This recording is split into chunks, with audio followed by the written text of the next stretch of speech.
violate the constitution.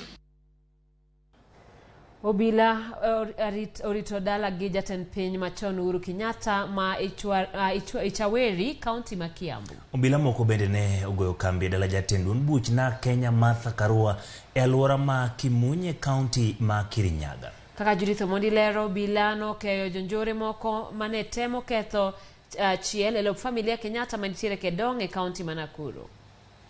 Karo Nyango.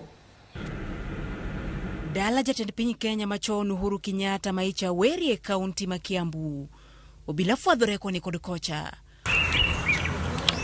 Obila more sub county Magatundu South mane okwayo mondo meki kiyange ne okonia apisa magarita kwe mathoth ne omitich mar bet kuro odiochieng' mangima kod otieno duto makawuono. Okoni ma en achiel kuom chenro ma piny owacho oketo mar geng'o monj kaka mane otimore chieng' wuok tich e puoth Uhuru ma Northlands e County ma Kiambu. Kata kamano, jonjore moko to ne oyudo fuok kendo monjo puodho moro ma wachore ni mar familia mar Kenyatta e County ma Nakuru.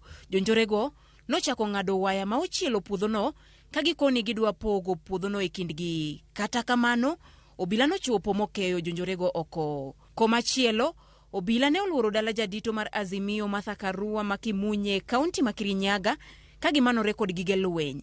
Jatend obila makono Edward Ndirang'we yoro ng'we yamo okoni obila ne chiwo arita e alwora no mar geng'o monj madipoka ne oluwo ng'anyo makawuono.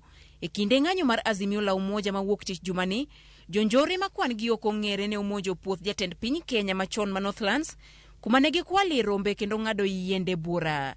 Njore makamano bende ne onyiedhore kambi mar Jokodinga ka obila osingo timo nonro.